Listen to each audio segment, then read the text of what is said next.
Huwag ka nang mahiyang sabihin kay Mami na ikaw ang umubos ng chocolates, di ba? Hindi naman magagalit ang Mami mo, di ba, Madam? Naku, Madam, kaya nga, lagi ko nga sinasabihan, ito si Lucas na huwag siyang masyadong kumain ng sweets, na mga chocolates na yan. Kasi bad yan sa health at saka sa atit niya. Kaya nga, ako, Madam, ayaw na ayaw ko sa mga chocolates na yan. No! Ew! Ayoko!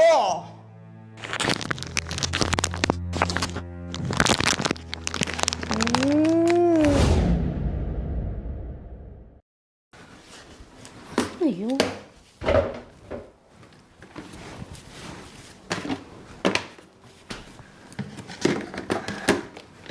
Lucas, naubos na yung chocolates natin sa rep. Kakabili ko lang yun ng isang araw ah. Kasi, Mami, Ang dungis-dungis niya, Ma'am. Hindi mo ba napansin ang dumi ng mukha ng anak mo? May pawis pa.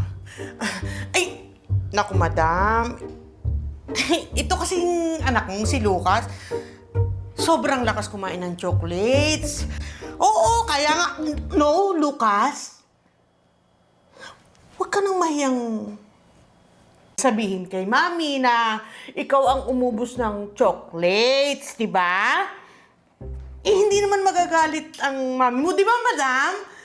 Naku, Madam, kaya nga, lagi ko nga sinasabihan, ito si Lucas na huwag siyang masyadong kumain ng sweets, na mga chocolates na yan. Kasi bad yan sa health at saka sa atit niya. Kaya nga, ako, Madam, ayaw na ayaw ko sa mga chocolates na yan. No! Ew! Ayoko! Ang sarap talaga!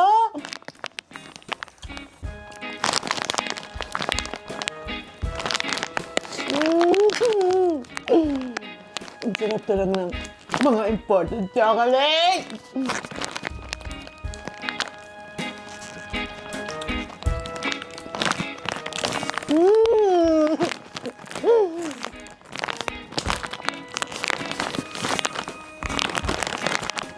Sarap!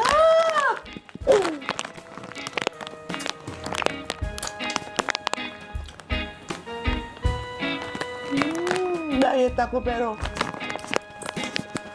okay lang. Ang sarap naman.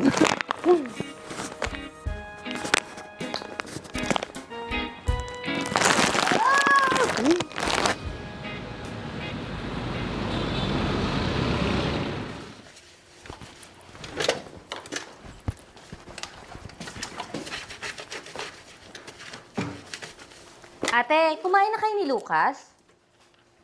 Madam, hindi pa nga Madam, nakalimutan ko nga palang sabihin sa'yo, ubos na yung grocery natin, ha? So, wala nang pagkain dyan sa rep. Ha? Kaka-grocery ko lang ng isang araw ah. Naku, Madam, alam mo naman yung anak mo si Lucas, apakalakas kumain nun. Tambay yung lagi dyan sa rep at saka sa grocery. Ganun ba? Buti na lang bumili ako nitong pagkain. O ate, ito, kumain na kayo ni Lucas ha. Ako kasi may isa pa akong meeting eh. Mauna na ako ha. Pakainin mo na lang si Lucas. Sige, Madam, areglado. Ako nang bahala dito. Ako nang bahala kay Lucas. Salamat ate ha. Hay naku, kung wala ka, paano na kami ng anak ko? Buti na lang nandyan ka. Sobrang busy kasi sa trabaho eh, kaya hindi ko matutukan yung anak ko. Madam, hindi na kayo iba sa akin. Pamilya ng turing ko sa inyo. Family nga tayo, one family nga di ba? Sige ate, mauna na ako ha. Sige, Madam. Ingat ka, Madam, ha? Dami nito. meron pagkain. Wala Wala. Sige ha, akit na muna ako. Magtubig ka na lang, ha?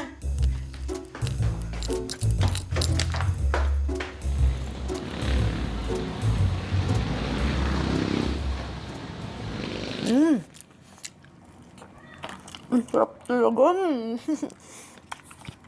Mm. Ang sarap! Ay.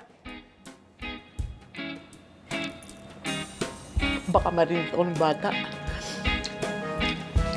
Baka marinig ako tapos agawan pa ako. Ako lang to, no?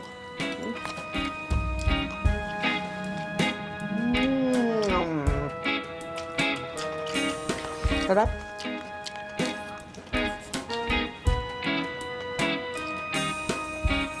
Actually, diet ako.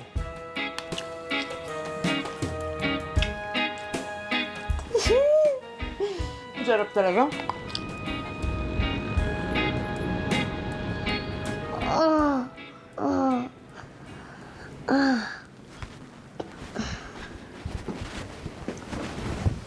Oh, anak, anong nangyayari sa'yo? Gutom po ako, Mama. Ha? Hindi ba kayo kumain ni Ate Betchay? Hindi po. May dala kong pagkain kanina.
Madam! Madam, napapasyal ka. Ano, madam, gusto mo ng kape? Massage kiss sa baba, madam. Gusto mo? Ha? Madam, puts pa! Tara, madam! Madam, tara sa baba, madam. Gusto mo kumain? Pagtimpla kitang kape. Gusto mo? Juice, ganon. Magluto. Totoo nga. Totoo nga yung sinabi ng anak kong si Lucas. Na ikaw ang kumukuha ng mga pagkain dito sa bahay. Grabe pagkasiba mo.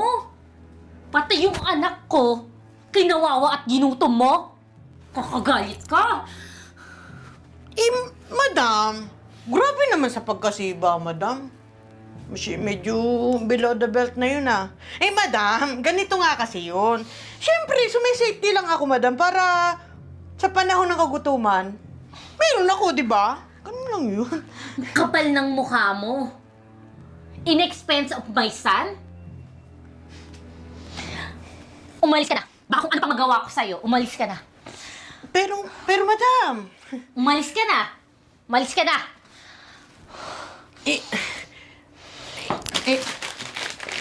Madam, akin na lang to, ha? Favorite ko kasi ito, eh.